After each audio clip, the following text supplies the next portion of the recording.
smogas, kamščiai, parkavimosi vietų stoka – visos šios priežastys verčia pasaulio miestų visuomenę pagalvoti apie elektromobilį. Elektromobiliai tai galbūt ir yra tas atskaitos taškas, kurio diegimą skatindami mes galėtumėm pradėti nuo centrinės miesto dalies, nuo senamiesčio, nuo gražiausių vietų ir kur galbūt jie labiausiai jautrus taršai.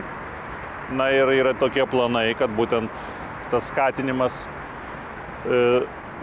Vilniečius įsigyti arba miesto svečius atvažiuoti į miestą elektromobiliais turėtų sąlygoti ir tam tikrus mūsų namų darbus. Tai būtent tų elektromobilių krovos taškų tinklo plėtra. Elektromobiliai, kaip ir kiekviena naujovė, šiandien yra beveik dvigubai brangesni už analogiško galingumo ir markės automobilius. Tad tikėtis greito pirkėjų antplūdžio sunku. Tačiau pamėginti važiuoti elektromobiliu norėtų daugelis ir tai galima padaryti per dalymosi automobiliu CityBee sistemą, kuri Vilniuje veikia jau 2,5 metų. Visas pasaulis, kaip žinia, juda link švarios alternatyvios energetikos ir mes nenorim atsilikti su inovatyviu miestu, kaip ir Vilnius nenori atsilikti ir mes nenorim atsilikti. Pasirinkom, kad reikia kuo greičiau į parką CityBee įvedinėti elektromobilius. Galėsim suteikti papildomų naudų, kaip važiuoti juostą autobusams skirtai ir elektromobiliams, parkavimas mieste nemokamas elektromobiliam yra. Vilniuje suprojektuoti 2 elektromobilių sistemos žiedai. Vienas iš tų žiedų, kurį aš jau minėjau, tai miesto branduolys, kur, sakykime, labai jautrus taršai, tai 3 km skersmens. Ir kitas yra didesnis 7 km skersmens, kur mes tikėmės įrengti kompleksinės kelionių aikšteles, kuriuose būtų visos viešojo transporto dalys ir kur būtų galima naudotis įvairiom transporto rūšim, įskaitant ir dviračių, įskaitant dalinimosi automobilių paslaugą, na ir akivaizdu mūsų viešojo transporto maršrutais. Elektromobilių reikia pratinti, nes elektromobilis neskleidžia nei garso, su juo visiškai kitaip reikia elgtis keliuose, reikia būti kultūringesniam, atsakingesniam, nes reikia žinot, kad tavęs gali neišgirsti kiti vairuotojai, nes, kaip žinia, elektromobiliai neskleidžia jokio garso.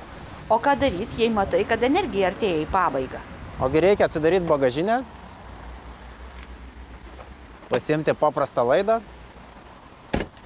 ir pakrauti. Automobilis kraunamas ir gali būti ir paprasta buitinė rozete.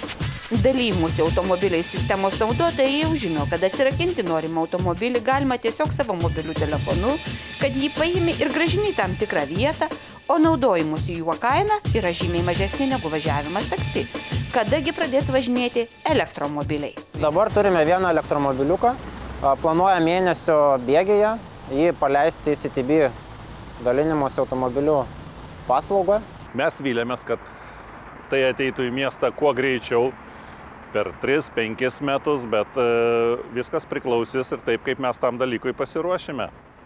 Ir jau nepaslaptis, kad ypatingai mūsų tautiečiai imlūs naujovėm ir jeigu tikrai matys, kad kaimynui sekasi ir jis daug sutaupo kuro ir tai tikrai funkcionalu, patogu, plus dar atsiranda galimybės daugiabučio kieme arba tai individualioj valdoj garaže įsirengti elektromobilio ilgalaikės krovos tašką, kur gali pasikrauti per naktį ir buitinės rozetės pagalba, tai tikrai tai skatins, nes būtent paskaičiavus, kad mieste per dieną reikia įveikti, maksimaliai iki 100 km, tai toks ir yra dabartinis elektromobilio limitas. Na, o jeigu nori nukakti kur nors prie jūros arba tolėliau, tai čia jau pasijungia ir Susisiekimo ministerija su savo planais ir ruošiamom gairiam dėl elektromobilių krovos taškų diegimo Lietuvoje ir elektromobilių plėtros, kurie irgi numatė tam tikrų žingsnių kas 40 km įrengti elektromobilių krovos taškus. O pabaigai skaičių kalba. Per naktį elektromobilį iš paprastos rozetės pakrausime 100 km. Ir tai jums šiandien kainuos 8 litus. Linksmo sekmadienio.